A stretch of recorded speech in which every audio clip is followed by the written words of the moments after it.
música congelada en el tiempo, el correcto orden y manejo de la luz en el espacio, la poética del tiempo, en fin, una serie de definiciones que más de algún pretencioso, y me excluyo de esto, han tratado de dar a la arquitectura. Creo que no es momento de dar una definición como tal, la iremos construyendo. Sin embargo, quiero que quede claro que forma parte de las bellas artes. ¿Cuáles son las bellas artes? Me preguntarán. Bueno, no hay un consenso general. Sí, no hay como un autor específico que tenga la autoridad de definirlas. Sin embargo, tenemos un cierto orden que me voy a permitir leerles. Tenemos, por ejemplo, la pintura, la música, la arquitectura, la escultura, la danza, la literatura, el cine, o sea, el séptimo arte, fotografía, ¿sí? Las artes gráficas, en las cuales vamos a considerar en últimos tiempos el cómic, y ya en este inicio del siglo XXI, algunos valientes han tomado como las artes digitales o artes tecnológicas como un décimo arte, una décima de las bellas artes. Sin embargo, ¿qué nos compete a nosotros? ¿Por qué estamos acá? ¿Por qué nos toca hablar de tercera?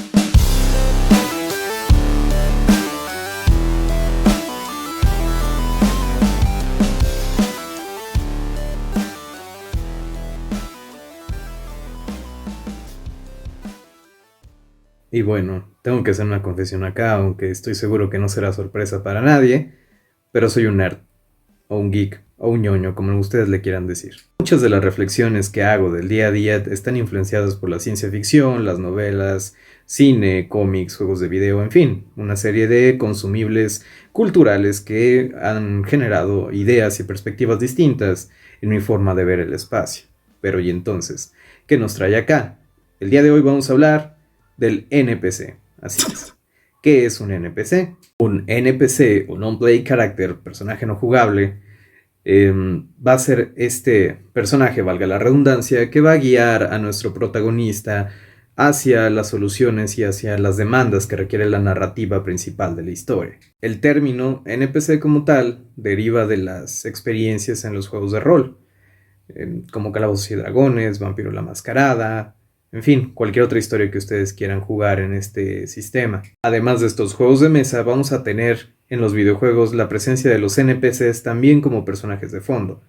Ejemplos como el Profesor Oak o como el mago del, inicial, el anciano inicial de Legend of Zelda, del primer Zelda, que nos da una espada y nos dice, toma esto, no es seguro ir solo, que después vamos a ver replicados en varios memes, van a ser ejemplos de NPCs. Como recurso adicional en la literatura, si lo queremos ejemplificar, el NPC, por ponerle este nombre, no va a ser como tal los personajes de fondo, sino a lo mejor circunstancias o ambientaciones que van a empezar a moldear la realidad del protagonista. En general, la tarea del NPC es darnos consejos, darnos tips, darnos guía, armas, pociones, en fin, toda una serie de circunstancias para ayudarnos a continuar. Bueno, ¿y qué tiene que ver esto con la arquitectura? ¿Por qué los NPCs son de tercera? Si caemos en cuenta que entonces el papel principal del NPC es la modificación de la historia, ahí es donde la arquitectura entra. Ramas más específicas como la psicología ambiental, que si gustan después trataremos más a fondo, nos van a ayudar a entender cómo es que esto se relaciona. Piaget en un primer nivel nos va a decir que el entorno o el ambiente va a modificar la conducta del ser humano. En otro sentido, Vygotsky lo que nos dice es que ya una vez que tenemos un entorno social, este va a generar una reconstrucción interna en el individuo. Entonces, diferentes escalas, pero todo vemos que, de acuerdo con Piaget, va a surgir del entorno físico y de cómo lo percibimos.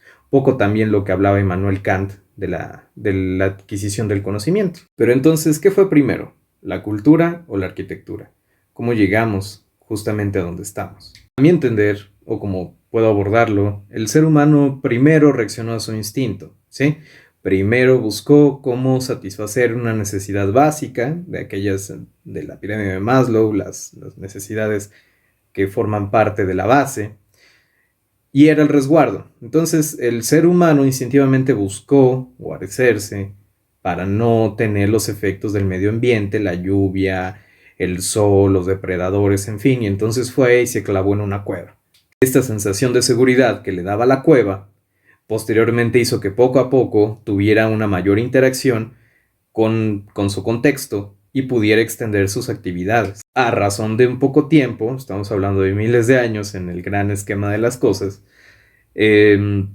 apareció la magia, pero la magia a partir de la personalización del espacio. Este lugar es mío, aquí habito en este momento antes de que se me acabe la comida, todavía soy nómada, entonces yo requiero dedicar a los dioses una pintura, lo que conocemos como pinturas rupestres, en el caso de, por ejemplo, Altamira, donde con esto estoy asegurando que voy a poder cazar este animal.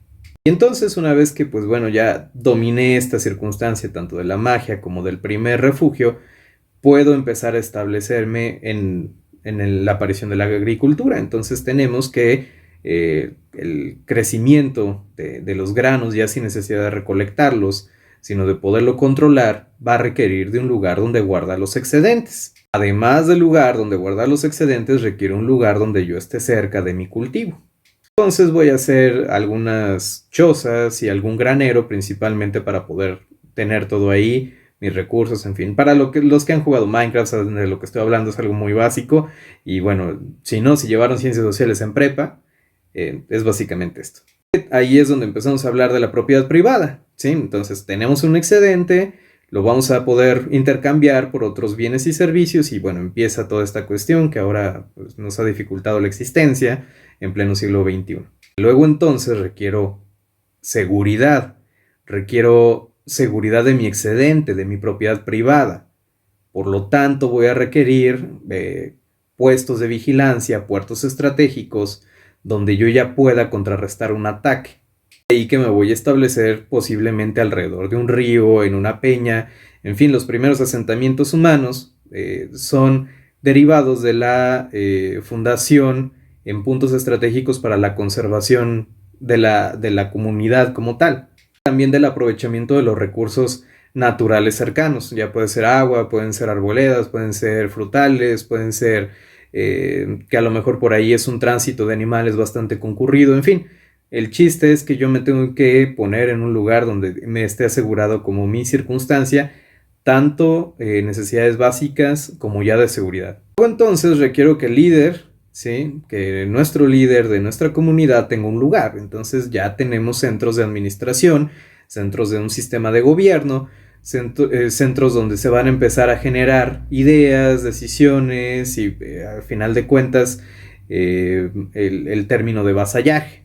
Tenemos en los castillos, estos que podemos ver tanto en series como en películas, como Juego de Tronos. Bueno, aquí se tapa por los colores, pero pues ahí está la saga completa.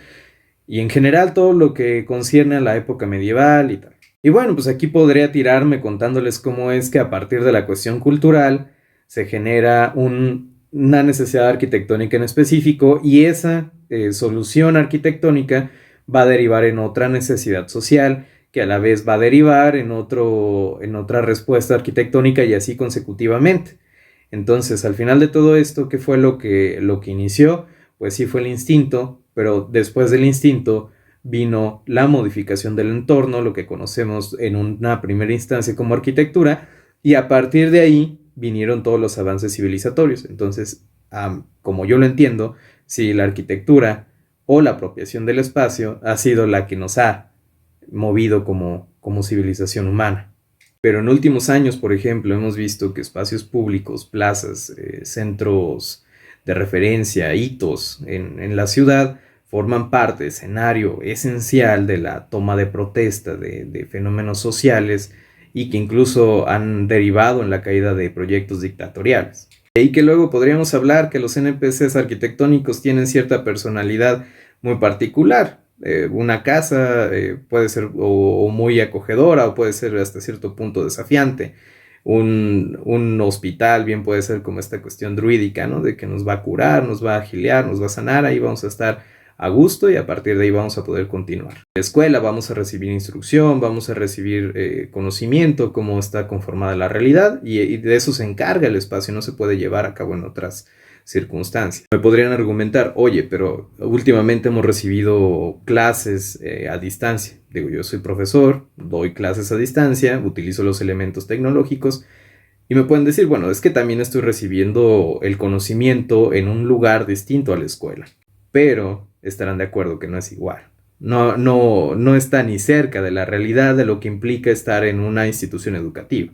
Sí, en estas fechas hemos estado recibiendo instrucción y hemos ido avanzando. Sin embargo, el ambiente escolar y el entorno y lo que implica estar en una universidad como tal física, donde podemos tener satisfactores a un alcance directo, pues no se va a equiparar para nada con que en nuestros hogares pues ya tenemos que el gato maulla, que suena el teléfono, que nos llaman, que vete a hacer el mandado, que si quieres esto, que tu hermano ya hizo esto otro, que ya se pelearon los vecinos, que ya cayó la policía, en fin, una serie de cosas que hemos visto que han ocurrido a través de esta educación a distancia. No así que tú llegues a un lugar específico, ¿sí? Con sus características, su personalidad, este enorme y bello NPC que vamos a llamar universidad, donde tú te vas a poder sentar, vas a poder tener un pupitre, una mesa donde vamos a escuchar con atención, donde vamos a poner nuestros teléfonos apagados y no vamos a estarnos distrayendo. Ajá, bueno,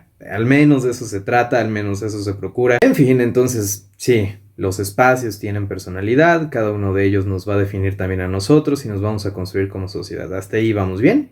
Pero ahora, ¿qué pasa? Todavía para complejizar más la ecuación, resulta que ahora, insisto, por la instantaneidad y la globalización en la que nos encontramos y de poder estar interconectados, pues ahora las ciudades o los edificios en particular se van a conectar y se van a relacionar con sus similares en el mundo. Entonces, sí, la arquitectura, la ciudad va a ser el gran NPC, pero cada vez más tiene características más complejas que nos preocupan abordar.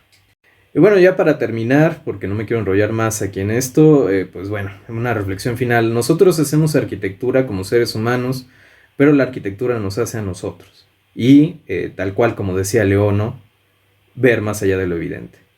Bueno, esto fue De Tercera. Ay, se me olvidaba. Si te gustó, si quieres dar un comentario, si quieres dejar alguna opinión, siéntete con libertad y por favor comparte, dale me gusta, suscríbete, en fin, no sé cuánto vaya a durar este proyecto, pero igual podemos hacer algo interesante como comunidad. Gracias.